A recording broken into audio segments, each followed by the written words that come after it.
For almost 2 decades, people from across the globe have come together on the last Saturday of March to mark Earth Hour. It's a powerful symbol of solidarity and compassion, an act of collective love and resistance in equal parts, as humanity sets aside our differences to stand together for the planet we all call home. For those who don't know, Earth Hour is a campaign where people turn off their lights for an hour in the evenings, from 8:30 to 9:30 local time. Of course, reducing our electricity consumption helps the environment, but Earth Hour is so much more than that. More than anything, it's a way of showing just how many people care about fighting climate change as a way of putting pressure on politicians and big businesses to take meaningful action. Like I said, Earth Hour takes place on the last Saturday of March. And unless I've managed to pull off some kind of miracle, this video is coming out after that date. Oops. But I'm still making this video, late though it may be, because shortly after Earth Hour we go into April, because, well, that's how calendars work. And April is now recognised as Earth Month, because it just so happens to be the month that Earth Day falls in. How many times do you think I'm going to end up saying the word Earth in this video? As climate change continues to go unaddressed by those in power, and the climate meltdown continues to worsen around us, it's more important than ever for us, the common people, to step up and speak up, using our influence to do what we can to stave off the worst of the effects. Fighting climate change isn't really a choice anymore, it's a moral duty. We've already seen the effects that it's having not only on the natural world, but also on us as a species. People are already being forced to flee their homes because of the effects of climate change. It's fueling conflict and human trafficking and so many other horrors. And things are only getting more urgent by the day. That's why, in 2023, Earth Hour decided to revamp. It's not just about turning your lights off anymore. They also began encouraging people to spend an hour actively engaging in something to help save the planet. An hour of work may not seem like much, but it adds up. If there's one thing we can learn from history, it's that real, meaningful change only happens when enough people get together and take action. Earth Hour is the largest environmental movement in the world, and in 2024 they logged a collective 1.4 million hours, which was the work of people from 180 countries around the world. I did the maths, and 1.4 million hours is the equivalent of about 160 years. One single person could work 24/7 for their entire life, and it would still only come to like half of what was achieved in a single Earth Hour. But why am I bothering to put this video out now when Earth Hour has already passed this year? Well, because taking action for the planet is something we should be doing all year round, rather than just as a one-off. But organised events like Earth Hour can be a really good jumping off point for people who are new to the movement. And because Earth Hour is so close to the start of Earth Month, the World Wildlife Fund are basically extending the idea to cover all of April. We can all spare 1 hour out of an entire month, and of course plenty of us can do even more than that. That's kind of the idea of the campaign. If all you can do is 1 hour, then that's fine. But if you have the ability to do, say, an hour each week, or even each day, then that's even better. If you'd like to get involved in this movement, then I'll have a link in the description of this video to the WWF's page on it, where you can also log your hours to help get to their collective goal of 125,000. There are plenty of different ways you can spend your hours, and they generally fall into 5 categories: direct action, connecting with nature, educating yourself, inspiring others, and a general other. No one category is more important than the others, and I would like to challenge anyone watching this video who wants to take part to try and give at least 1 hour to each category over the course of the month and beyond. There are so many different actions you can take, including ones that are accessible for people who have young children, or who can't get out and about much due to a disability, or who don't have much time and money to spare. There's something that all of us can do. The World Wildlife Fund have a list of activity ideas for those looking to get involved, so I've combined that with some of my own ideas to create a list of over 100 different ways you could spend an hour for the Earth. Obviously you don't have to do all of these, I wouldn't expect you to, but hopefully there'll be some in here that can pique your interest enough to try them out. And of course this list is definitely not exhaustive, so if you have any of your own suggestions that I didn't include here, then please do leave them in the comments so we can all offer as much help as we can. This list is more intended as an overview rather than like an in-depth guide to each one, as that would take way too long. But we live in the internet age, so whichever ones appeal to you, you can easily find more information about it through the magic of a search engine. Also, I'm probably going to be mentioning some companies, products and services by name, but just know that I'm not affiliated with any of them. No one's paying me to mention them or anything, they're just genuine recommendations from me. I've done my best to organise the list into those categories I mentioned earlier, but quite a few of the suggestions are ones that could easily fall into 2 or 3 different ones, so I guess it's kind of arbitrary. But it still felt like a better option than just throwing them all at you randomly. So let's start with the first category, connecting with nature. And look, I get it. This doesn't really sound like a particularly impactful thing to do, but I can promise you it makes more of a difference than you'd think. Not only does taking the time to connect to nature remind us of what we're fighting for and give us the motivation to keep going, it's also really good for your mental health, and that's so important when it comes to this kind of work. In fact, the term self-care was first coined in the context of anti-racism activism. When you're fighting to make the world a better place in a culture that seems not to care, it's so easy to get burnt out and disillusioned, and some people end up quitting activism altogether. The benefits of time in nature for our mental health have been extensively documented, and so allowing yourself to go outdoors and just exist in the present moment without feeling guilty about it is actually an important part of resistance. So, without any further ado, let's get into some of these suggestions. There are so many ways to spend time in nature. You could find a peaceful spot and take the time to read a book, listen to music, do some journaling, sketching, sewing, playing an instrument. Whatever you like doing indoors, I can guarantee you it'll be even more relaxing surrounded by the beauty of nature. You could try meditating or just sitting outside and listening to nature's symphony, the sound of the leaves in the trees, of birds singing, water running. Take the time to remind yourself that humanity isn't separate from the natural world. We're as much a part of it as anything else. It's our home. Although if getting active is more your style, then there are plenty of ways to enjoy the benefits of nature while also exercising. You could go for a walk, jog, hike or bike ride, or if you want something more relaxed, you could try something like yoga, qigong or tai chi. If you have one of those parks with exercise equipment, then now's a great time to try them out. Or you could take your dumbbells outside or do something like Pilates. The possibilities are endless. And of course, if you feel a little stumped for places to do your outdoor activities, or you want something beyond your own garden, then why not take the time to look up places near you? They could be parks, rivers, lakes, even just a footpath. Why not plan an adventure and spend your hour exploring somewhere new?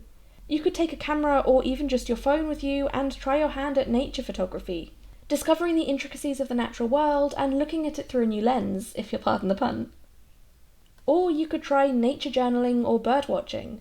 They're both as relaxing as they are interesting, and not only can you learn more about the natural world in your local area, but you can also contribute to citizen science projects through them, like the RSPB's Big Garden Birdwatch. Keeping your own records of local wildlife over the years can help track population numbers. And that leads us pretty nicely into our second section, education. If you've ever listened to my show, The Animal Nerd Podcast, you'll almost certainly have heard my spiel about how knowledge is power when it comes to conservation. The more we know, the better we can do.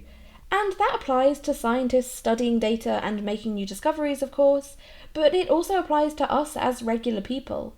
The more we learn about the world around us, the more action we can take to change things for the better. Taking the time to educate yourself and learn something new might not seem like a particularly active thing to do for the planet, but like the previous section, it's still an important part of the much larger puzzle, and so these hours also count as hours given to the Earth. And there are so many places you can learn from. Documentaries, books, podcasts, the internet. And it's not always the obvious things to look at either. There are more obscure things to learn about that can also help you to better help the environment, like learning how to grow your own food or how to sew so that you can mend your own clothes.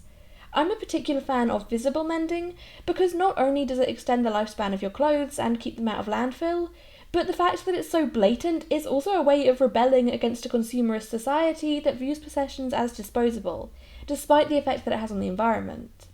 On a similar vein, you could teach yourself how to do something like knit or crochet, and make your own stuff out of sustainable materials. I'm currently working on knitting myself a jumper using yarn that's made from recycled cotton. It's taken significantly longer than an hour, but it's really therapeutic.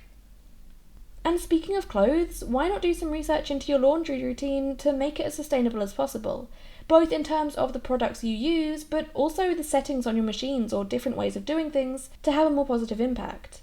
For example, you could look into how to reduce the microplastic pollution that comes from washing polyester. Or you could research microplastics in general. They're everywhere, and not only are they having a significant impact on the environment, but it's even estimated that humans ingest about 5 grams of microplastics every single week, which is terrifying. But while we're on the topic of things you ingest, there are plenty of things to research in regards to your diet as well. The environmental benefits of a plant-based diet have been documented extensively by scientists, but the process of actually going vegan or vegetarian, or even just flexitarian, isn't always easy. Most people, and it's important to specify most, not all, can thrive on a plant-based diet so long as they're going about it properly. But it's important to make the transition gradually and do plenty of research into it so that you're not negatively impacting your health. And regardless of whether you're vegan, vegetarian, flexitarian, or full-on omnivore, there are plenty of other aspects of your diet that you could also spend your hour researching, like the water and land footprints of different crops. I don't want it to sound like I'm putting too much pressure on people, because honestly, there's no such thing as a perfect diet or lifestyle.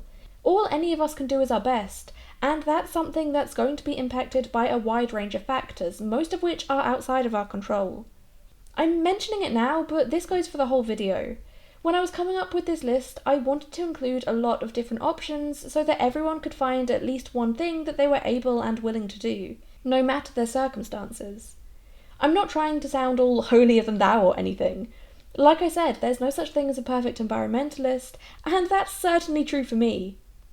I made this video because I wanted to help inspire people, including myself, to take action for the planet in whatever small way they can, and I really hope I achieved that instead of just overwhelming people with options or making them feel judged for not being able to do everything in this list. But anyway, that's a slightly unplanned tangent. Let's get back into the list. We were talking about ways to make your diet more sustainable, and according to the research that's been done by experts, one of the most impactful things that we can do as individuals is to reduce our food waste. So in that vein, you could take the time to research different ways of doing that, like learning how to preserve food, use up food scraps and leftovers, how to keep produce fresh for longer, or how to read and understand food labels when it comes to best befores, use bys, and sell bys, so that you're not throwing away food that's actually okay to eat. If you're not used to cooking from scratch, then that's also a really good skill to hone, and a great way to keep your diet both healthy and sustainable.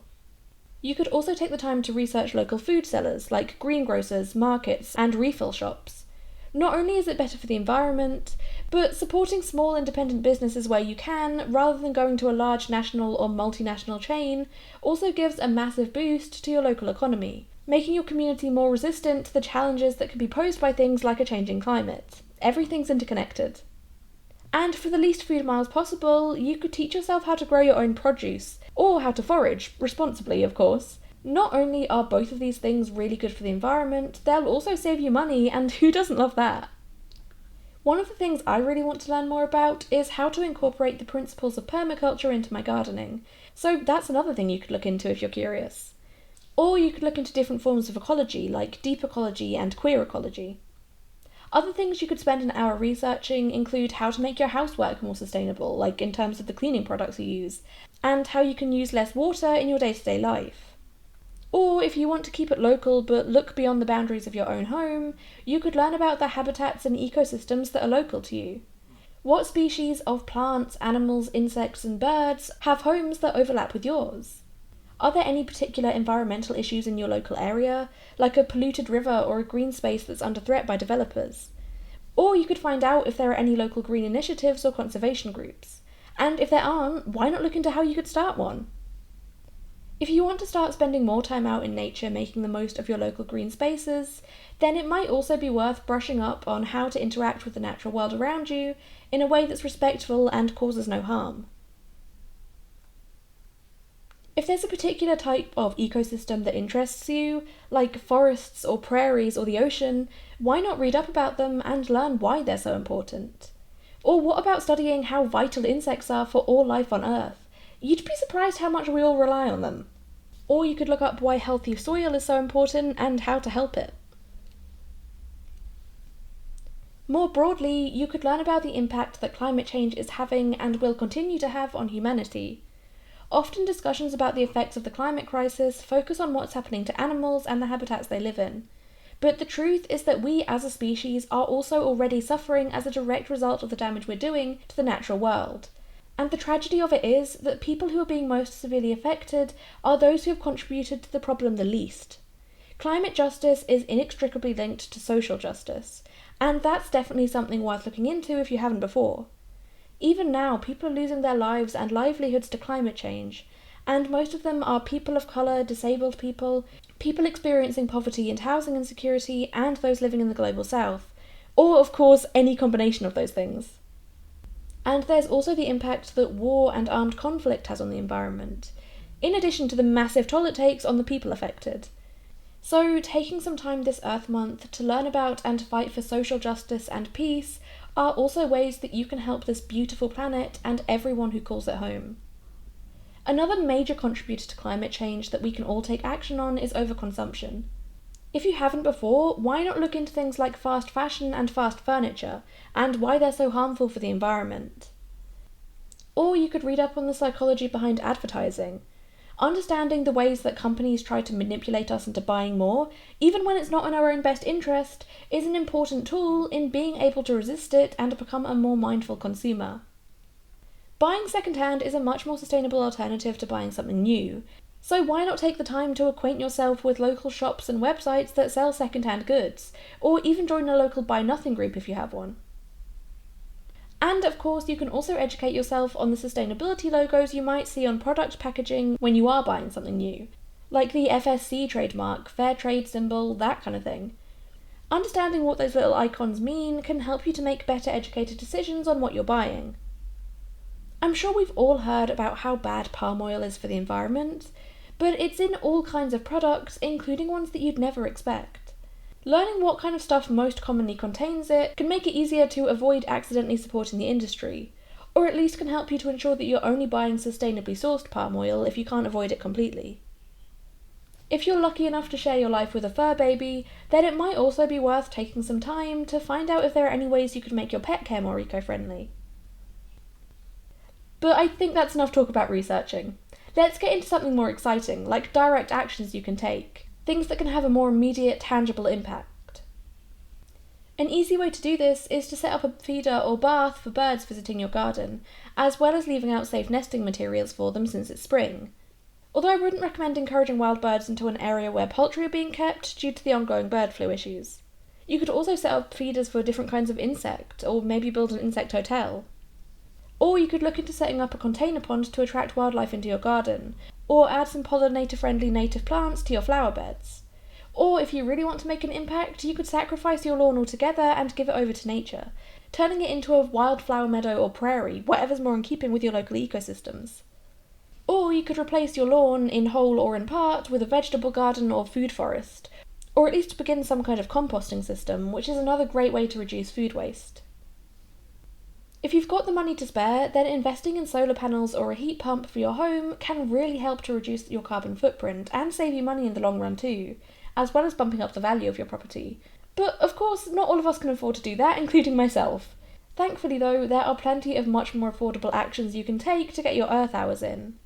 You can sign petitions, contact politicians urging them to take action for the planet, or write into local newspapers and magazines to share your thoughts on the environment. Getting politically active and engaged is such a good way to make real systemic change to create a better world. Why not join an environmental organisation or activist group like Extinction Rebellion, and have a look to see if there are any protests or other organised action going on locally? And if not, why not organise one yourself? But if you prefer something a little quieter, there are still ways you can show up in person for the planet, like joining a litter picking event or river cleanup. And again, if there are no organised public events like that locally, then you could always think about setting one up yourself. Or you could spend an hour volunteering for a charity or organisation, like helping out a local nature reserve or wildlife rescue.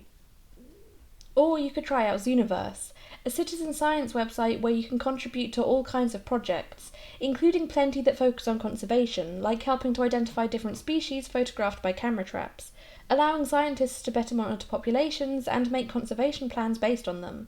It's definitely one of my favourite ways to spend a spare hour or two. Or why not try the new Swedish trend of plogging? Basically going for a walk or jog for exercise, but taking the time to pick up every piece of litter you find on the way. Your health benefits, and so does the planet. Of course, if you have the money, you could donate to a charity or non-profit, or do a sponsored activity to help raise some cash for them. Or if you have a Samsung phone, then it should have come with the Global Goals app pre-installed. I absolutely love this app. Basically, you just watch adverts and then choose which one of the United Nations 17 Sustainable Development Goals to donate to. Several of them are directly related to the environment, and Samsung will match your donation 100%.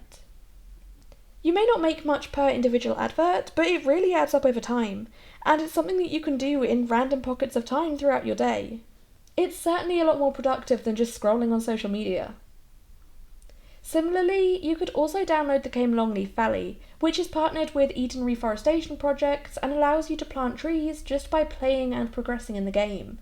You don't have to spend a penny of your own money, and as a bonus, it's also just a legitimately fun game. And if planting trees without spending any money or doing any work sounds appealing to you, then why not switch your default browser and search engine to Ecosia? They spend 100% of their profits on responsible tree planting around the world, and as an added bonus are way more respectful of your privacy than companies like Google. You could also try the browser extension tab for a cause. Every time you open a new tab, it takes you to a homepage with a couple of ads on it. And again, all the money made from this can be donated to a cause of your choice, including ones that benefit the environment and fight climate change. Another similar thing you could do would be to listen to any track on Spotify that lists nature as an artist. Money from each stream is donated to help fund conservation work, and they have both songs and natural soundscapes depending on what you prefer. This is an especially great thing to do if you like to listen to the sound of rain or something while you sleep. You could literally be donating money for free overnight. And as a bonus tip, anytime you're listening to or watching something on your phone, if you download it and watch it from there, it has less of an environmental impact than if you're streaming it directly from the cloud. Especially if it's something that you would be streaming regularly, like a certain song. Another way you could give an hour for the planet would be to walk, cycle, or use public transport to get somewhere instead of driving, if that's an option for you. Or perhaps you could even take inspiration from Earth Hour's origin and cut down on your light pollution, even if just once. You could look into making your garden more wildlife friendly, or if you have a cat that has outdoor access, research how to make their hunting less successful, say by keeping them in overnight or just at dawn or dusk, or by putting them in a collar with a bell. Another relatively easy thing you could do would be to take the time to mend an item of clothing. Sew up a torn seam, take up a drooping hem, replace a lost button, close up a hole, or embroider over a stain that won't wash out. Not only will it enable you to keep wearing it and keep it out of landfill, but it will also prevent you from needing to replace it. So as an added bonus, it also saves you money. Moving on to our next category, let's talk about ways you could spend your hour inspiring others to get involved in the climate movement. One of the easiest ways to do this is by just talking to people about the environment. That could be about the threats facing our natural world, sharing recent climate victories, and telling people what you've been doing to help. A lot of people haven't heard of Earth Month, so by spreading the word, you could easily inspire others who care to get involved too. You could even share this video with others if you think they'd find it helpful, and it would certainly help me out too. Or, of course, you could share any other videos or resources you find useful, or share links to petitions you've signed and inspire others to do the same. You can communicate with people face to face, or use social media to reach a wider audience. And if you have enough of an online following, then mobilising that is an easy way to make a difference, like by holding a charity livestream or something. Art is also an incredibly powerful tool, not only in allowing us to express and process our own feelings regarding the climate meltdown, but to share them with others and help build momentum in the movement, and to raise awareness and trigger important conversations. So you could always take the time to pour your emotions and convictions into a creative medium, be that writing, painting, music, sculpture, or creating a visual piece out of recycled materials. I truly believe that art is a vital part of any activist movement.